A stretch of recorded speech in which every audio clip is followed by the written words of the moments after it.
Welcome to the Cloud Design Box podcast. I'm Darren Hemming. With me today is Martin Byford-Rew, who's from the King Edward VI Foundation. Hi, Martin. How are you? Hi, Darren. I'm very well, thank you. In your mind, what are the main aspects of MFA that a school or a trust or a federation should be thinking about?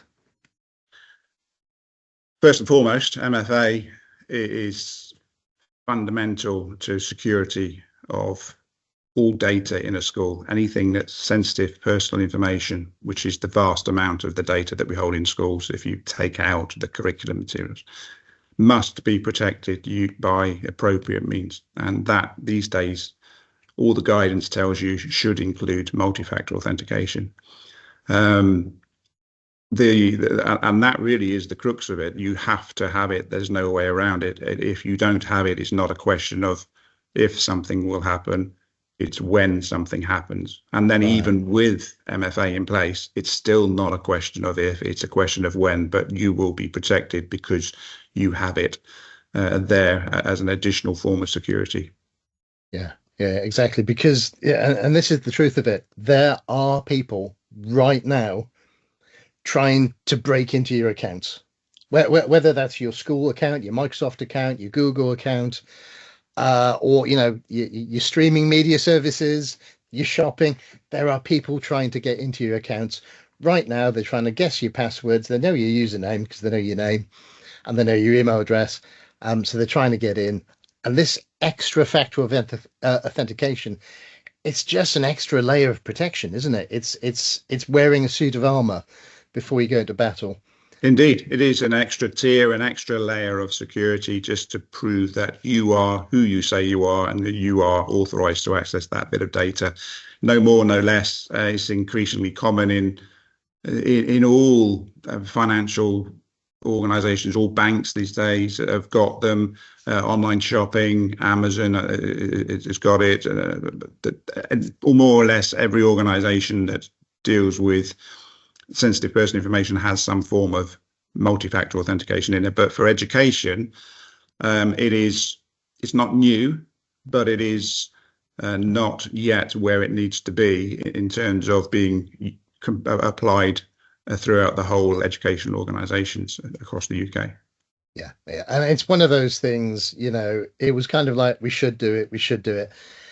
We really must do it now. It's not optional, especially, I mean, for staff, because there's such sensitive data that, teaching staff have access to. They have information about students, about their names, their addresses, potentially, if you're looking in the MIS, the grades they have, pictures of those students. Mm-hmm. You've got to be so careful because obviously if any of that stuff leaks out, that's really, really, really, really bad, especially for, looked after children, children who are trying to be kept safe.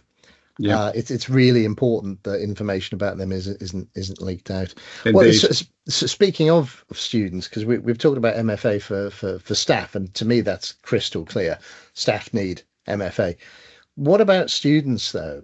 Is it necessary for students themselves to have MFA? Because I guess a student really mostly only has access to stuff about themselves. Is it important for students to have MFA as well? And how do you do that? Yeah, if you think of an account to data, it is an account to data, be that a member of staff or be that a student. And so if the systems are set up correctly, then students will have access to a subset of data, so they won't have the same access to data that member of staff with. But if something has gone wrong with that, then there is a chance that they could have access to that kind of data. And the more that we move to cloud systems these days, the more data that gets moved from on-premise into the cloud, that the more likelihood is that something has inadvertently been misconfigured, allowing a student to get access to it. A student might never know that. They may never find it.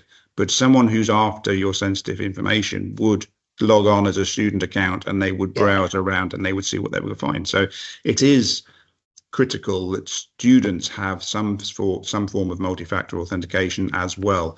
It is incredibly difficult to implement this in a school, typical secondary school setting, and even more difficult in lower schools. But secondary school context, years 7, 8, 9, they that they don't necessarily have the wherewithal to be able to cope with the additional demands of MFA. They don't understand why they're doing it.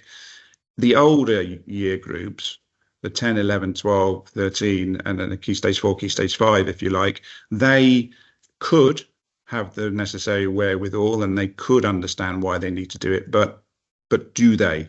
And so yes, students should have MFA as well because they still have access to the same data. How you go about doing this is a different thing. Some schools have opted to say, I'm going to make it available to those students that they deem able to cope with the demands of MFA. And the demand's not great. It is not a big ask, really. But but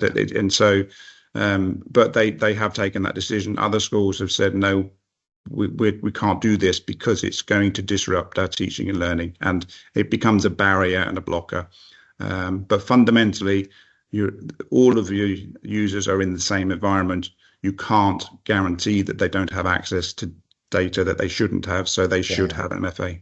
And even things they should have access to. If you're a student and you're in a class, you're going to be able to see at least the names of other students in that class. If we've created a class team, for example, that's a collaborative space where students are supposed to interact with other people in that class. They're supposed to see those students and work with them and have discussions with them. Yes.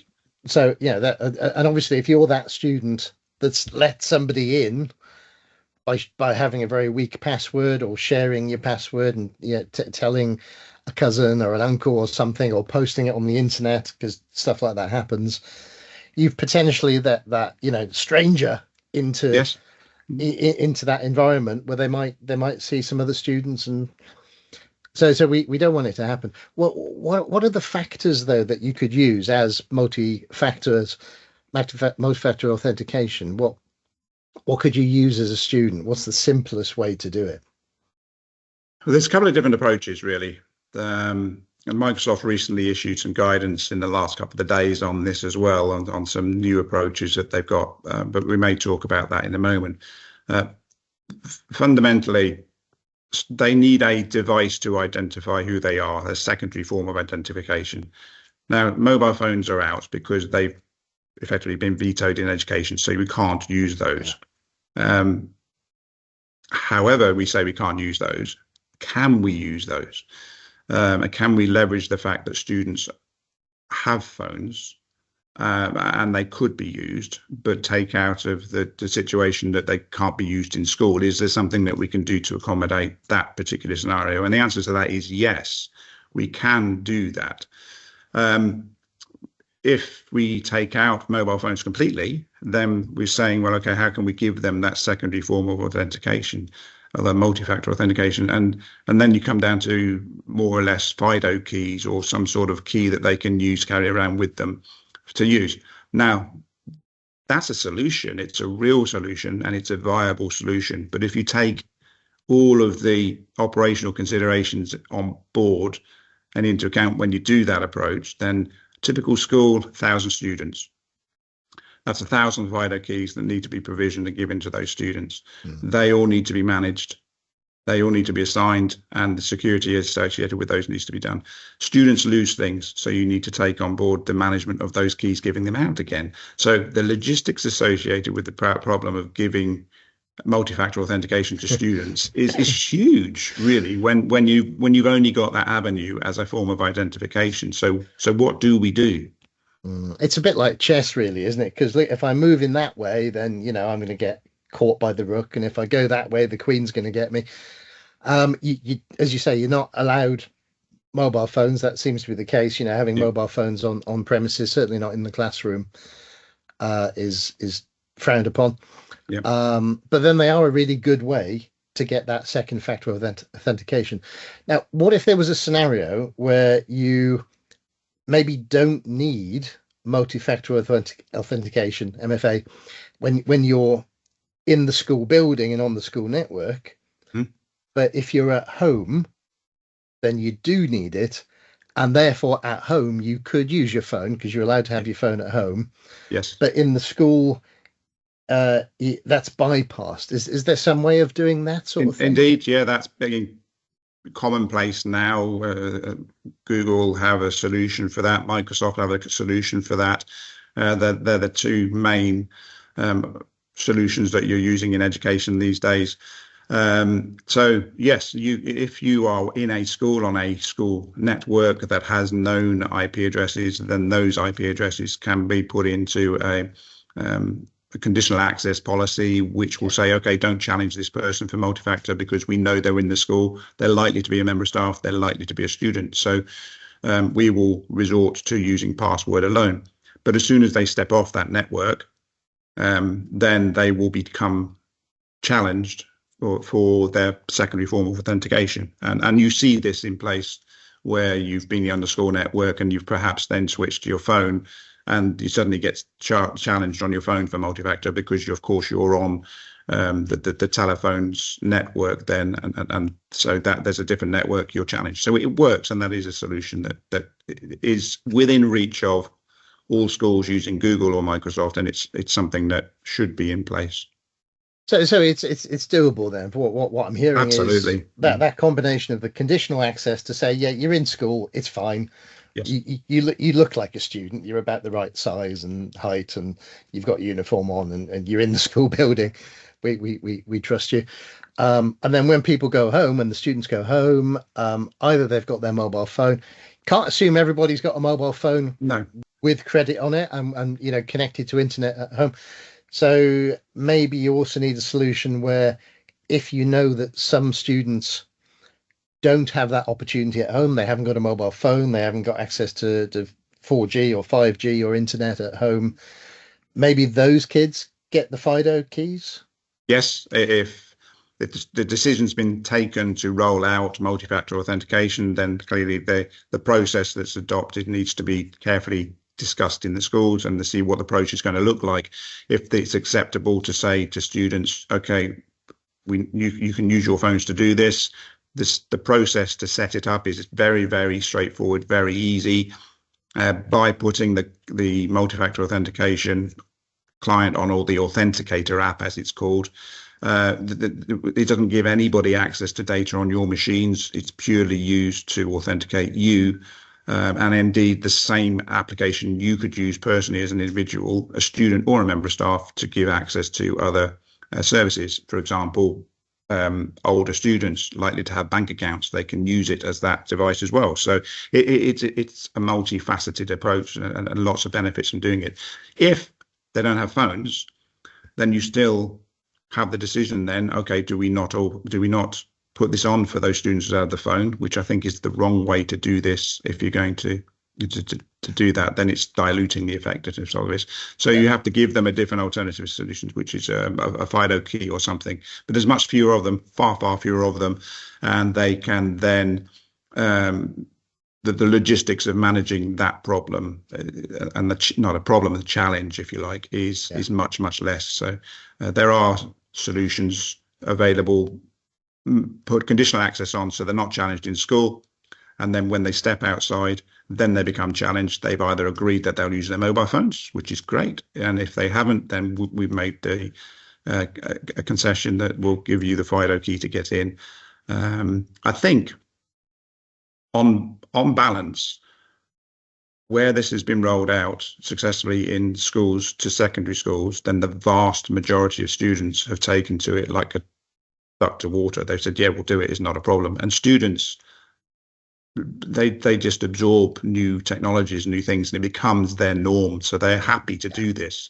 They may not understand why they're doing it for security enhancement and things, but they understand that it's not a difficult thing. And if it does protect their security, then it has to be a good thing.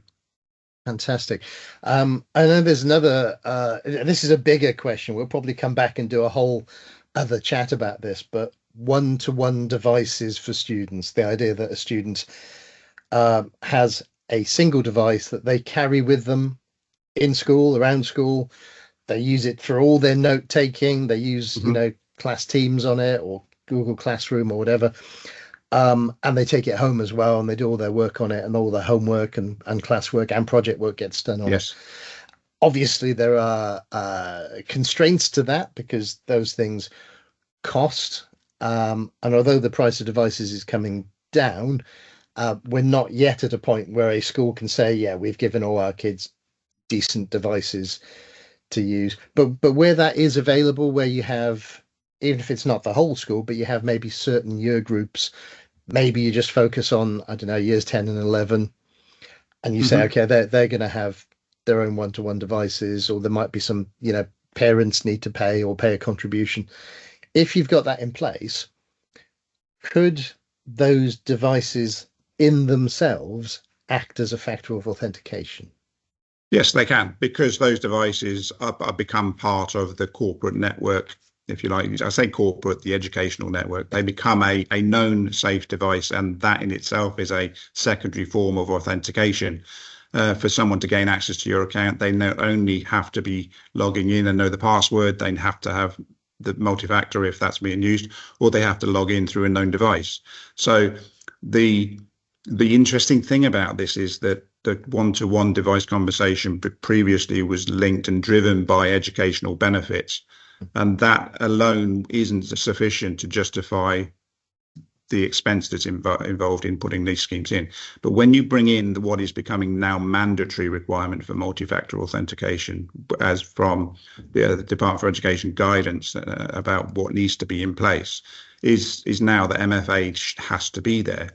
Rights Protection Agency also say the same thing. So that's most secondary schools have got RPA cover, so that's brought into that. It is now another factor that goes into having one-to-one device schemes, and actually the more justification, the more weight behind having them, that it becomes more viable to do it.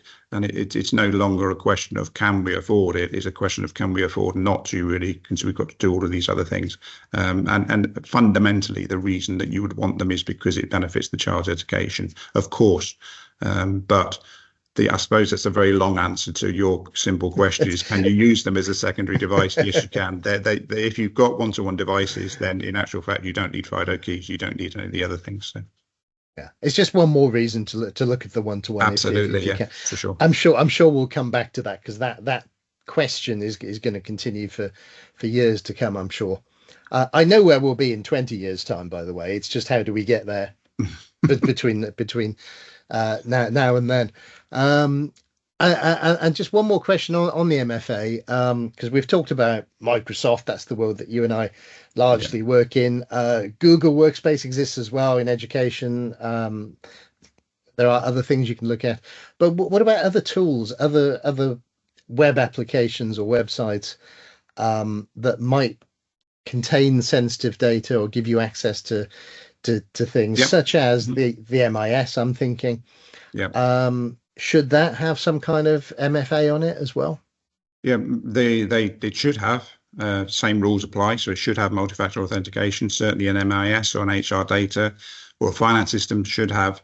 Now, if you do adopt this for your organization, for your school, using Microsoft or Google, and then you can leverage the existence of that to give those enhanced protection to your MIS, if you like, then that's a good thing to do, and you can do it. You effectively pick up on single sign-on, and with the single sign-on, you would have multi-factor authentication in place with that.